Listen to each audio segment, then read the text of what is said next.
everyone. Welcome back to Let's Talk About Sex. We're going to do our first episode, so to speak. And today we have Sam joining us. Nice to meet you all. And we are going to talk about some of his experiences with sex education learning as a child. So we'll talk about school, his parents, and just ask him some basic questions on his beliefs and go over some research points, and it'll be great. So let's get started. All right, Sam. Do you think sex education is important? You laugh. Yeah, I actually really do. We're in a world that I think a lot of people don't. I do really think it is important. I lived a couple of years in Central America, and it's kind of crazy to see how it's very sexualized there. Like their whole, like just a lot of the culture, the community. I think they've been sexually educated in the wrong way. Whereas I think the right way is to look at it respectfully and to look at it honorably, and how it's in a key important characteristics to a functioning society. Okay, well, what about for you? Do you feel like your sexual education has impacted you in your life? Uh, I guess yeah. Like I haven't really been given too much sexual education. But I guess in the small amount I have received, um, I guess it's almost been insightful. I was just always reminded and told that it's something very, I don't know, I like the word sacred. And whereas sex shouldn't be something, or a sexual lifestyle shouldn't be something just for fun or just to go crazy. And I think the way I was taught was quite the opposite. Yeah, that's amazing. You mentioned that sex is something that should be sacred. And there is a research term we use for that. It's called sexual sanctification. So making sex sacred. So, um, I guess how have you seen that impact your life by viewing it as sacred rather than of the world? Um, I guess something that has helped me is to like view it in a more sacred way. Is helped me just to not really fall into, you could say, bad habits. Or like I have friends, I know people who they don't view it a sacred way, and then they get stuck in pornography or in a lifestyle that isn't healthy, and it almost overtakes their complete persona. Mm. And I think that when you make it sacred, that it doesn't take over you, but becomes a part of you in a really good way. I don't really know how else to describe that. I like that. Like it's more of a balance rather than taking over. Mm-hmm. Like it's part of you. Like every single human being innately has a sexual desire. And I think that a good sexual education will teach us that that's important, or that it's important that we have it, but and not to shun it or run away from it, but that we have it and there's a purpose and a reason for it. Yeah, I love that. I think it's really cool that you bring this up because it's actually backed by research. What? So, sexual sanctification, there is a research, there's actually many research articles, but the specific one that I want to bring up is by Busby and Zollinger. And actually, this year, they published an article.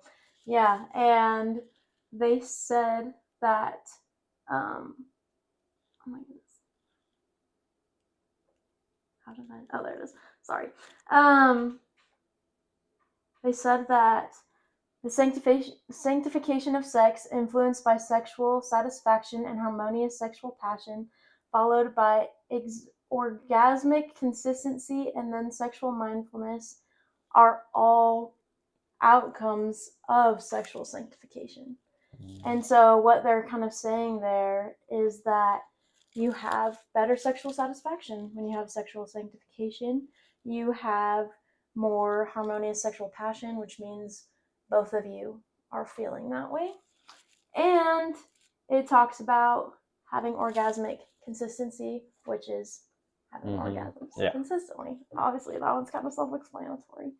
And so I think that's really cool that as we learn about sex in a more positive way, in a way that empowers us and teaches us about our bodies instead of, like you said, teaching us to shame our bodies or to maybe disrespect them, that it's beneficial. So I thought that was really cool that you brought that up. So yeah, completely agree. Thanks for doing that, Sam. And I just kind of want to go back to your own childhood. And because I'm curious, like, what was it like learning about sexual education in your school? Okay. I went to a small little charter school. Like, it had only been open for a couple of years. And I don't think they had like a huge really class, kind of like most, most big public schools or just high schools in general, or even sometimes junior highs, they have like a sex education class. It just kind of goes over the basic biology, basic hormones, like kind of understanding what this all means, probably trying to teach the younger generation to not view it in a, I guess, a very and not view everything in a nasty way. My school, the way they did it is it was just one day out in sixth grade where it was just randomly like, all right, all the boys in sixth grade of all there was like four classes of sixth grade, and we all went into one classroom, and then all the girls went into another classroom, and they had this big presentation that went on for about 45 minutes, and they just went over the basic biology of the body and how our bodies, because we're all like 12, 13 years old, and how some of us are already experiencing the change, how others are experiencing change, how our voices are going to get a little deeper, the Adam's apple is going to come, we're all going to start growing facial hair at some point. But then also they leaned into more of the sexual side of things. And they talked about how one of the things that I distinctly can remember that I really liked was they talked about how, like, I get the way they worded it was like true sex, or I guess, what's the word I'm looking for, like a complete feeling, just like a good, I guess, sexual life is when you and your partner view or like experience the most out of it in a very healthy way or a very wholesome way, and not to see things in a grotesque way or a nasty way. And so they talked about how it's important for both the male and the female, in when the day comes and we experience more arousal and all this, that both are feeling it in a very healthy way, and how we should desire it with our partner, with each other, and how that shouldn't, though, we should be able to, I guess, they also talked, it was like 10 minutes, they talked about how it's important for us to learn how to control our emotions, how they talked about how the boys have a huge sexual drive, and so do girls, but it can be in different ways, or it can be similar, they kind of overlap, but how we as men needed to learn to, you could say, like, bridle our passions, or to just learn to take control, because when you don't take control, or when you aren't disciplined in that aspect, then that's when you find yourself looking for more, and that can go anywhere, and it leads into a very unhealthy lifestyle. So that's kind of, I think it was a lot for a bunch of 12-year-olds, 13-year-olds, but That's all sure. yeah, but I think that, that's the experience I had. I'm sure other schools or other educational, like, places do it better or differently, but that's how we were taught. Yeah, I was like, that's honestly pretty impressive. And then you said you were 12, so I can see how that could be a lot. But Yeah, it seems like they covered the bases pretty yeah. well. But it was cool. it was in like 45 minutes, all of that in like Oh 45 minutes, and so I think it would have been better, if we were a little older, maybe have like a semester on it, like go more in depth. Yeah. That's cool. There is another research article I want to mention. It's also done by Dean Busby, who is a Okay. sex researcher. He's pretty cool. But he talks about how communication is key when it comes to talking about sex. And so I think it's cool that your school was able to like communicate at least somewhat of a understanding for the 12-year-olds about sex. But do you feel like you had communication like with your parents or your friends, or like how did Yeah, that? yeah. More or less, just because, I'd have friends who were probably living a more unhealthy lifestyle, and they were just be like, "Hey, like you should look at this," and then it just like obviously like it just didn't feel right. Mm. Like if in the sense where it feels good, but it doesn't feel right, and so I go ask my parents. I'm like, "Okay, what is this? What is that?" Mm-hmm. And then they're like, "Okay," and now now my parents understand that there are kids who are exploring an unhealthy lifestyle of sexual arousal or sexual activity. Mm-hmm. We're in junior high or in going into high school. You learn a little bit more, but my parents definitely. My mom, she always said that we should always be able to just look at our body and feel clean, Mm-hmm. and how we shouldn't be able to feel um, a discomfort in our own sense of self when it comes to these feelings, because these feelings are normal. These feelings Mm-hmm. are important. They're basic bodily functions that they happen. But it's also important to understand the discipline and control that goes along with a healthy lifestyle or a sexual lifestyle. And then my dad, he it was shortly after that day in sixth grade. I was either 12 or 13. I can't remember. And I remember he took me on a really long drive. Like we were probably driving for like 3 or 4 hours. Oh Just wow. we just I grew up in Arizona, and so we just drove around the whole like just a big chunk of the state. And he just explained how the body works, both bodies, male and female, Mm. and he like pretty detailed, and not in like in a grotesque way, but in a very respectful. Like you're reading through a biology textbook, like it's going to explain everything. Like Yeah. anatomy is what I meant. Like an anatomy textbook, you learn about everything in anatomy, and that's how my dad explained it, and he taught me that it's important to respect how everything works, and to not take advantage of anything, Mm. and let's not take advantage of feelings or bodily functions. And so that was something that I really appreciated growing up, just that really long car drive. And ever since then, like I've and my mom was more of like, I could go to her to ask her any question, maybe on the feeling side of it, but when it came to like the function side of it, my dad just explained everything. And I've ever since I've never had a problem, going to them and asking them questions. So I just feel like they just took out a very respectful approach. So Wow. That's amazing. That's really cool. It sounds like they were a team. Like they taught you two different yes, yeah, they aspects of it. definitely wasn't like um they were just telling me without consulting with the other. My parents were very good about if they're going to teach their children something, they have to go out about it Mm-hmm. together, even if they do it in different ways. Man, I love that. And that reminds me, there was a book I read. I can't remember the name, but it's about teaching children sex education. And it actually talks about creating a safe environment for kids. Mm-hmm. And it sounds like you had a very safe environment if you were able to talk to them about these things and ask questions. And like you said, you never really even hesitated after they were open about it, that you're like, oh, I'm Mm-hmm. going to go back. This is a good source. So, how do you feel like they created that safe environment for you?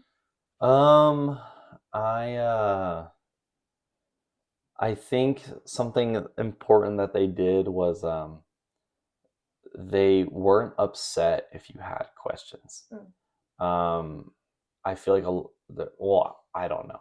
There may be parents out there that try to shun away those questions or those conversations. Be like, you can wait till you're older. The Right. problem is kids are curious. They Mm-hmm. always will be, and they will almost always find a way to figure something out on their own if a parent or someone like a guardian isn't there to help them along the way. And so I'm very grateful for my parents to they allowed me, well, I guess I want to say like they allowed me to be curious, not in the bad way, but in the sense where like I could go to them with any question, and they would be honest and straight up, and they would talk about it. And they simplified a lot of stuff, since I've been married now for 8.5 months, and it's like I've learned a lot. But I think that the way my parents had also simplified it in a way where it was simple amongst the complexity of it really helped. Kind of like you talked about that open, just safe environment. Like that's I really do think my parents did a great job. Now, did did me or any of my siblings or did we ever have a mess up on something? Yeah, maybe we got curious. And I think that's the other side of it is when especially in a religious standpoint, when my parents they weren't angry, they just wanted to help us understand better the the sanctity and the sacredness of all of it. And that kind of goes back to my mom talking about being clean, how our body should be clean. She always talked about how like she always would tell me and my brothers and my sisters, just like, I made your hands, and when they came out, they were clean. They should remain clean, kind of as a joke.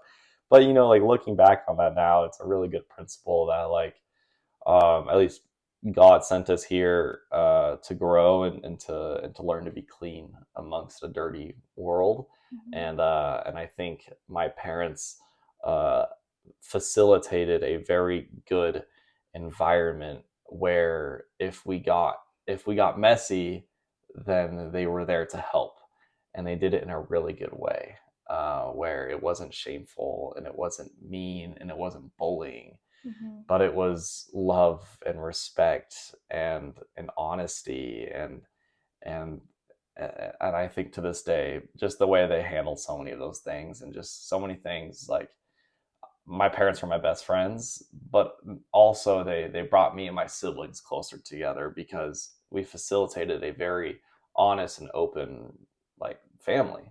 Like I'm sure not everyone knows what everyone has messed up on or done, but everyone does know the majority of because we worked through things together. Because let's say, like I guess for an example, let's say there was something that maybe a friend showed me a nasty image, and I pushed it away, and I go to my mom, and she and my parents talk to me about it and teach me the importance of sanctity amongst the body and all that. Well, let's say the same thing happens to my brother, who's 5 years younger than me, and this is 6 years down the road after my experience.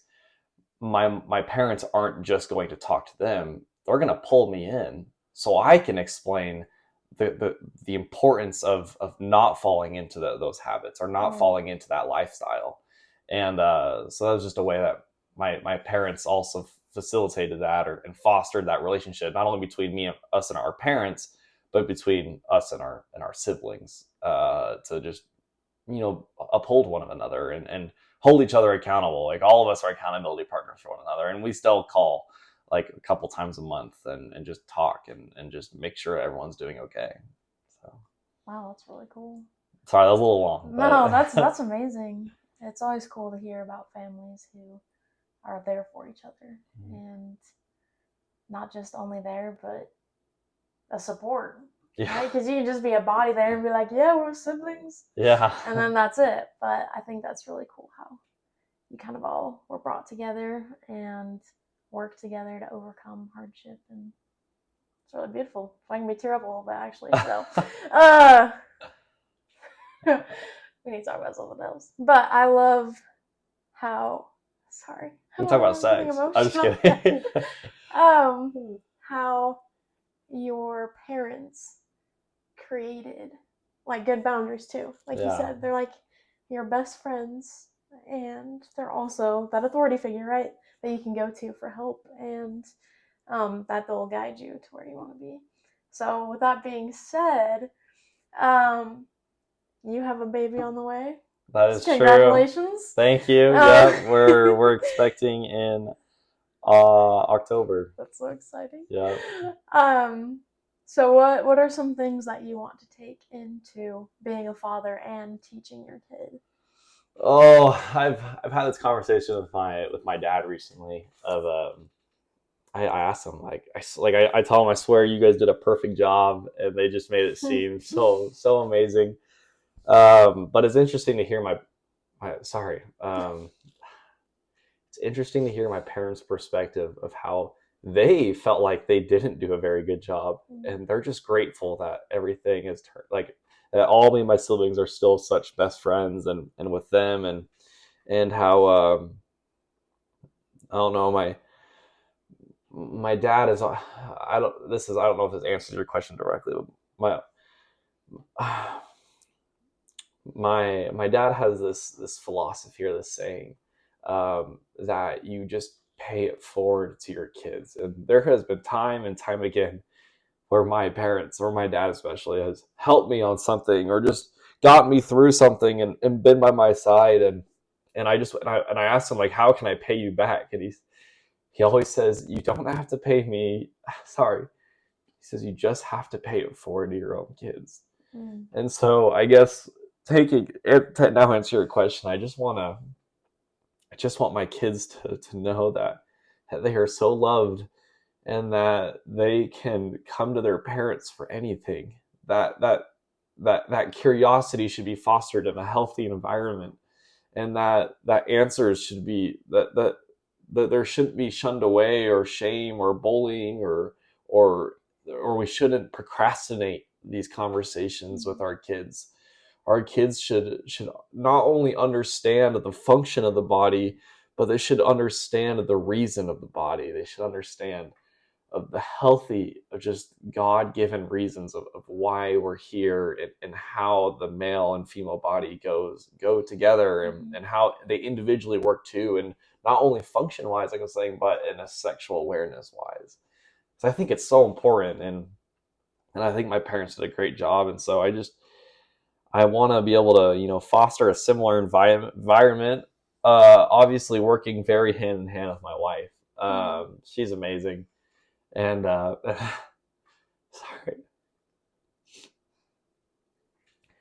I think she does this way better than I do, and I think she always will. And I think that I don't know. She's the most loving person I know. So just very understanding, and doesn't let herself get beat down too much, and just pushes through. And so I just I think we just gotta go out as a team, and sorry, and really foster that environment, because I don't know, I feel like my parents gave a really good blueprint on how to do this, and I don't know how to do it as well as they did, but I'm sure my wife and I will figure it out.